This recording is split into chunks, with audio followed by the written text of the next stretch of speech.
Halo semua, selamat datang di Saluran Naskah Tengah Malam.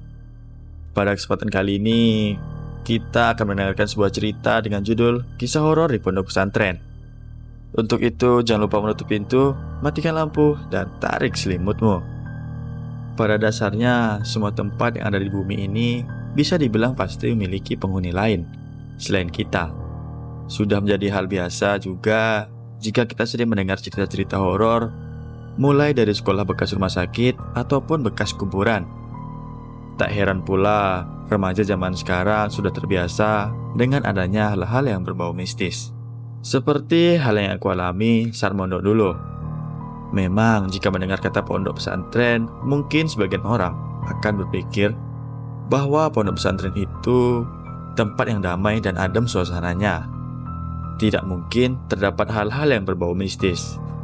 Karena jika dipikir secara logika, pondok merupakan tempat kita untuk mendalami ilmu fikih, belajar mengaji, dan tempat kita untuk beribadah juga.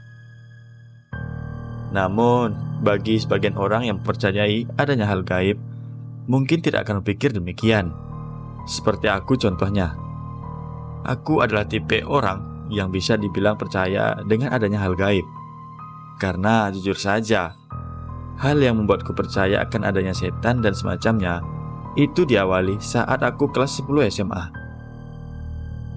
Kejadian ini berawal saat aku tengah tidur malam. Ketika itu hujan turun begitu deras. Petir menyambar dan bersaut-saut. Entahlah, mungkin di sekitar pukul 2 dini hari. Aku merasa badanku tidak bisa digerakkan.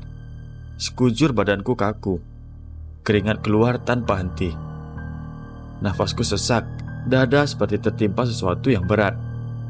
Ku coba membuka mata meski awalnya sangat sulit.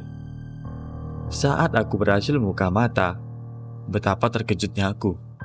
Sosok hitam berbulu dengan taring itu berada tepat di depan mataku, duduk di atas tubuhku. Pantas saja, dadaku terasa sesak sekali. Matanya yang sebesar tutup toples dengan warna merah agak oranye itu menatap tajam melotot ke arahku. Refleks pada otakku mengatakan untuk menjerit. Tapi entahlah, mulut ini seakan terkunci. Kulirik kakakku yang masih tertidur pulas di sampingku. Sial, kuharap kakakku sadar akan betapa paniknya aku sekarang. Kulihat kembali sosok besar itu. Dia hanya diam dan melotot ke arahku. Entahlah, aku tak tahu apa maksudnya. Mungkin hanya ingin menunjukkan eksistensinya atau sekedar ingin berkenalan saja. Tapi jujur saja, itu sungguh menakutkan untuk sekedar berkenalan. Setan gila mana yang berkenalan dengan cara seperti ini? Lama aku berusaha untuk bergerak, tapi tidak membuahkan hasil. Sudah kubaca berbagai doa, tapi belum berhasil juga. Akhirnya dengan segala keputusan, ku coba untuk tidur kembali saja. Masa bodoh lah dengan setan itu. Aku sudah lelah.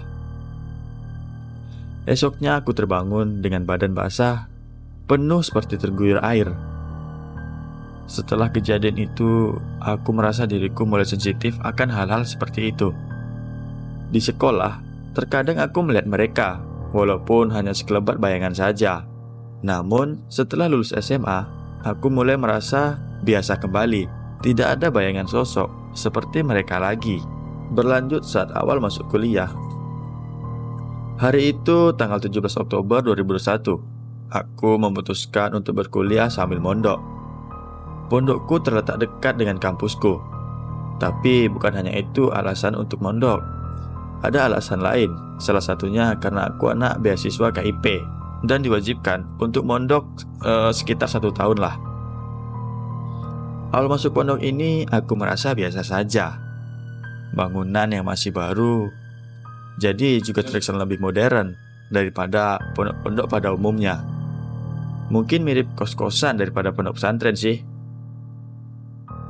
Bangunan ini berdiri di atas sebuah lahan bekas kebun. Di sekitarnya pun masih banyak pohon bambu yang tumbuh dengan lebat, membuat kesan bangunan ini sedikit seram. Malam pertama di pondok ini terasa biasa saja, tidak ada yang aneh. Kami semua berjumlah 20 anak sebagai angkatan pertama di pondok ini. Malam ini kami semua hanya melakukan perkenalan, mendengarkan penjelasan dari Abah, dan sholat seperti biasanya. Keanehan mulai terjadi di minggu kedua aku berada di pondok ini. Aku mulai sering ketindihan dan sering merasa meriang. Entahlah, mungkin efek penyesuaian udara. Karena di sini jujur saja hawanya jauh lebih dingin. Karena itu memasuki waktu maghrib dan hujan turun dengan lebat. Kami mulai bergegas menuju ke aula untuk menunaikan sholat. Aku berada di barisan kedua paling ujung, dekat jalan masuk ke aula. Entah aku yang ngelamun atau memang sedang sial. Mataku melihat sosok perempuan berambut sebahu menggunakan baju putih dengan muka yang cukup rusak. Dia mengintip di sela-sela tembok di pintu. Oh ya, aula ini berada di lantai 2, sedangkan lantai 2 ini masih kosong. Hanya di kamar lantai bawah yang sudah terisi sebagian. Jujur saja, aku hanya melihatnya sekilas. Setelah itu, ia menghilang entah kemana. Tak lama setelah itu, Abah pun datang, dan kita mulai menunaikan sholat maghrib. Esoknya aku menceritakan hal ini ke temanku. Kebetulan hari itu ayahnya sedang datang untuk berkunjung. Dia bilang ayahnya juga melihat perempuan itu. Sekedar informasi, ayahnya temanku ini bisa dibilang mempunyai kemampuan istimewa. Biasa membantu orang-orang untuk berobat dari hal-hal semacam itu. Setelah aku menceritakan hal ini, beberapa hari kemudian temanku mengatakan bahwa sosok itu sudah dipindahkan oleh perewangan ayahnya. Tak terasa sudah masuki UTS, dan saat itu kuliah masih secara online. Aku dan satu temanku, sebut saja Lia, kami satu jurusan di kampus. Malam itu kita sedang bergadang di tangga menuju lantai 2, mengerjakan deadline tugas sekaligus menunggu air pump penuh. Waktu itu jam sudah menunjukkan pukul 12:30 pagi. Kami berdua masih asik mengerjakan tugas. Sesekali kami bercanda dan mengobrol agar tidak terlalu hening. Saat sedang asik mengobrol, tiba-tiba ada suara benda terlempar. Kurasa itu batu. Tapi kan ini sudah malam. Orang gabut mana yang lempar batu ke arah Pondok Putri jam 1 malam? Saat mendengar suara itu, Lia mengajakku segera kembali ke kamar saja. Tapi bukankah sebentar lagi, Li? Sekalian nunggu air penuh. Takutnya tidak ada yang matikan nanti. Sudah, gak apa-apa. Mungkin hanya orang iseng. Jujur saja, aku juga sedikit takut. Tapi ya kepala nanggung juga kalau mau balik ke kamar. Setelah aku pastikan air pump penuh, kami bergegas matikan saluran air dengan segera. Lalu kembali lagi ke kamar. Kupercepat ceritanya ke tahun ajaran baru. Pondok sudah mulai ramai. Semua kamar sudah terisi penuh. Hari itu malam Jumat, selepas sholat maghrib, kami melanjutkan baca Yasin tahlil. Tepat setelah selesai membaca, salah satu mahasiswa yang baru duduk di sampingku tiba-tiba menjerit ketakutan sambil meringkuk dengan posisi sujud. Semua orang panik. Aku yang berada di sampingnya hanya bisa terdiam. Jujur saja, dari awal sebelum sholat, aku sudah tahu dia memang ada sesuatu. Kami bersama-sama mulai membaca ayat kursi dan mencoba menghubungi salah satu pengasuh pondok kami. Panggil saja Pak Misbah. Setelah Pak Misbah datang dan anak itu ditenangkan, akhirnya kita melanjutkan sholat isya. Sekedar informasi saja, malam sebelumnya, sebelum kejadian, sebut saja nama dia, tadi itu Ana. Dia juga mengalami hal yang sama saat akan tidur di malam sebelumnya. Dia bilang dia melihat sesosok orang berjalan ke arah dapur.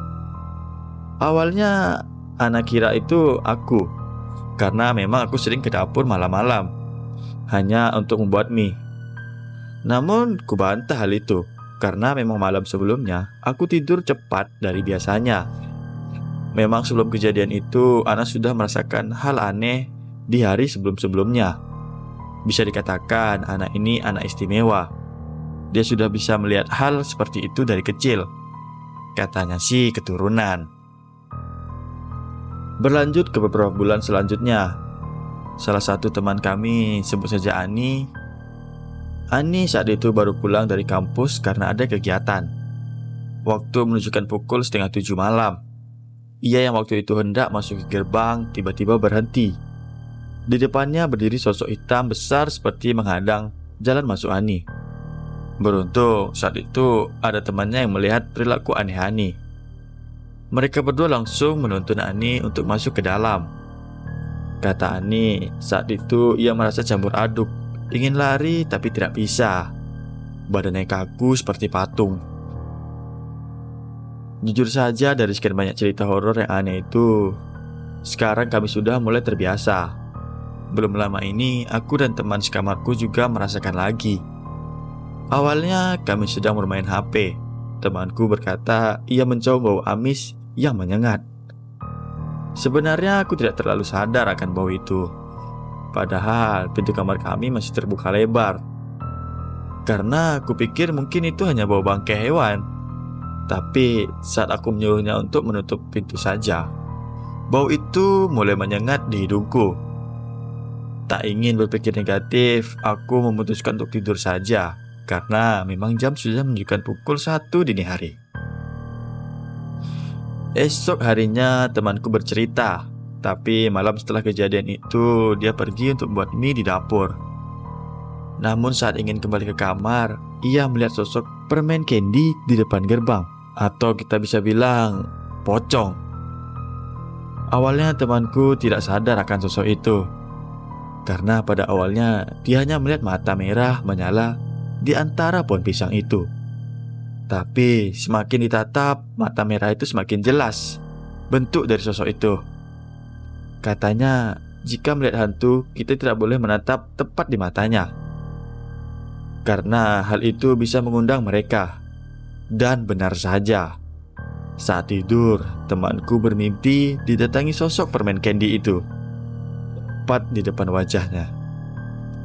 Memang ya, di kehidupan kita tidak bisa jauh-jauh dari hal gaib. Tapi kita sebagai umat beragama memang sudah sewajarnya untuk percaya adanya hal gaib.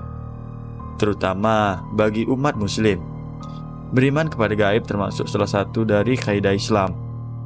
Bahkan gaib itu merupakan sifat pertama dan utama yang dimiliki oleh Allah Subhanahu wa Ta'ala. Karena itu ada baiknya kita selalu berdoa agar selalu dalam lindungan Allah Subhanahu wa Ta'ala. Tak lupa juga untuk selalu beribadah agar senantiasa merasa tenang. Jangan lupa selalu berdoa dalam melakukan segala hal agar selalu dimudahkan dan diberikan keselamatan. Itulah tadi sebuah kisah di pondok pesantren. Semoga kalian semua terhibur pada cerita singkat kita pada malam hari ini. Terima kasih telah mendengarkan cerita di Naskah Tengah Malam. Sampai jumpa di episode selanjutnya.